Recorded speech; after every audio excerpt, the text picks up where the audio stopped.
फरवरी 2014 को वित्त मंत्री पी चिदम्बरम ने जब अंतरिम बजट पेश किया था तो उन्होंने स्वयं इस बात को स्वीकार किया था कि अर्थव्यवस्था की हालत अच्छी नहीं है। पिछले 3 वर्षों में अर्थव्यवस्था की रफ्तार लगातार सुस्त चाल से ही चली। इंफ्रास्ट्रक्चर के तमाम विकल्प ठप पड़े हुए हैं। जीडीपी की ग्रोथ रेट पिछले 2 वर्षों में औसत 4.5% के आसपास ही दिखाई दी। पिछले 3 वर्षों में महंगाई दर पिछले 2-3 दशकों के रिकॉर्ड तोड़ते हुए 2 अंकों पर पहुंच गई और खाद्य महंगाई तो इससे भी कहीं ज्यादा थी। रुपया भी कमजोर हुआ क्योंकि विदेशी व्यापार का संतुलन खासा बढ़ चुका था। उधर अब बेरोजगारी भी अपना विकराल रूप ले चुकी है। अब कल आने वाले आम बजट में वित्त मंत्री से अपेक्षाएं रखी जा रही हैं कि वे आयकर में छूट की सीमा बढ़ा देंगे, शिक्षा और स्वास्थ्य पर खर्चा बढ़ेगा, वे इंफ्रास्ट्रक्चर में ज्यादा खर्च करेंगे, पर उनके पास भी संसाधन बढ़ाने के विशेष अवसर न होने के कारण आयकर छूट बढ़ाना या जरूरी खर्च भी बढ़ाना शायद संभव न हो। क्योंकि हमने 17,63,000 करोड़ रुपए के अंतरिम बजट में देखा था कि 7,65,000 करोड़ रुपए तो मात्र ब्याज, सब्सिडी और सरकारी प्रशासन के लिए रखे गए थे और 2,24,000 करोड़ रुपए का रक्षा बजट था। इसके अलावा शिक्षा, स्वास्थ्य, स्त्री एवं बाल विकास जैसी तमाम सामाजिक सेवाओं के लिए बजट का मात्र 9.22% ही रखा गया था। कृषि पर कुल बजट का 0.75% ही आवंटित हुआ। ऐसे में इस बजट से अच्छे दिन लाना तो शायद संभव ना हो, पर ये मोदी सरकार नीतियों की दिशा को सही रखते हुए अगर ईमानदारी से काम करे तो अगले 2 वर्षों में कुछ अच्छे दिन आने की संभावनाएं बन सकती हैं, जिसकी एक झलक अरुण जेटली ने आज इकोनॉमिक सर्वे पेश करते हुए भी दी।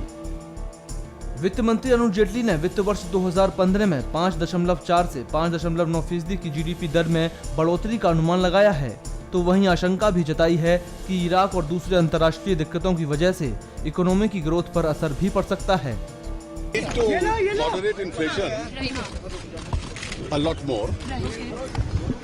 Fiscal deficit for this year is projected at 4.5 and requires a downward movement over the next 2 years. विपक्ष में बैठी कांग्रेस महंगाई और आम बजट पर सरकार को घेरने के लिए रणनीति बनाने में जुटी है, जिसकी एक झलक आज संसद में देखने को भी मिली। मगर बहुमत के घमंड में दूसरों का मजाक उड़ाने का जनमत आपको नहीं मिला है। बीजेपी का पहला काम लगेगी महंगाई का लगाम। 2 महीने हो गए, क्या स्थिति है? रेल किराया बढ़ाया गया, आदरणीय रेल मंत्री जी बैठे, 15%, 14.2% रेल किराया बढ़ा, डीजल बढ़ा, प्याज बढ़े, आलू, सब्जी, चीनी, दाल, दूध। बीजेपी का क्या पहला काम? बीजेपी का पहला काम लगेगी महंगाई पे लगाम। पहले काम की करो छुट्टी, लोगों को पिलाओ महंगाई की घुट्टी। संसद में ऐसी झलक कोई पहली बार देखने को नहीं मिली है। जिन नेताओं को अपनी जिम्मेदारी समझनी चाहिए वो संसद में सोते मिलते हैं और जो जिम्मेदारी लेकर आगे बढ़े हैं उनकी राहों में कांटे इतने हैं कि वो कुछ कर नहीं सकते। लेकिन बेचारी आम जनता क्या करे, जिसने तो बीजेपी को वोट देते हुए सोचा था कि उसे महंगाई से निजात मिलेगी, बेरोजगारी कम होगी और देश मोदी के नेतृत्व में आगे बढ़ेगा। हम तो ये चाहते हैं जो जनता पे महंगाई की मार पड़ रही है, खाने पीने की चीज़ें, गैस सिलेंडर, पेट्रोल, डीजल, जो आम ज़रूरतें हैं जनता की, उनके दाम कम होने चाहिए ताकि गरीब जो मीडियम वर्ग को कुछ राहत मिले। महंगाई ने गरीब आदमी की कमर तोड़ के रख दी है। बजट को लेकर व्यापारियों के लिए इनकम टैक्स में कम से कम भी 5 लाख की छूट होनी चाहिए और जो है जीएसटी लागू होना चाहिए। सारे देश में एक ही सेल टैक्स लागू होना चाहिए। उम्मीद है कि महिलाओं के लिए कुछ अच्छा ही करेंगे और जो भी रसोई का सामान है महंगा होता जा रहा है उसका कुछ सस्ता करेंगे। चीनी के भाव, गैस के भाव बढ़ते जा रहे हैं, कुछ उस पर लगाम लगाएंगे। एक तो घरेलू सामान थोड़ा सस्ता होना चाहिए क्योंकि आम गरीब जनता अफोर्ड नहीं कर सकती। आज एक मूंग की दाल जो एक मरीज भी नहीं खाते वो 100 रुपये किलो है। जी एक्सपेक्टेशंस तो हमारे बहुत सारे हैं, ठीक है। अब ये नहीं पता कि कितने हम उस पर खरे उतरते हैं और क्या नहीं उतरते। सबसे पहले तो जो बच्चे की जो नींव है वो है दूध।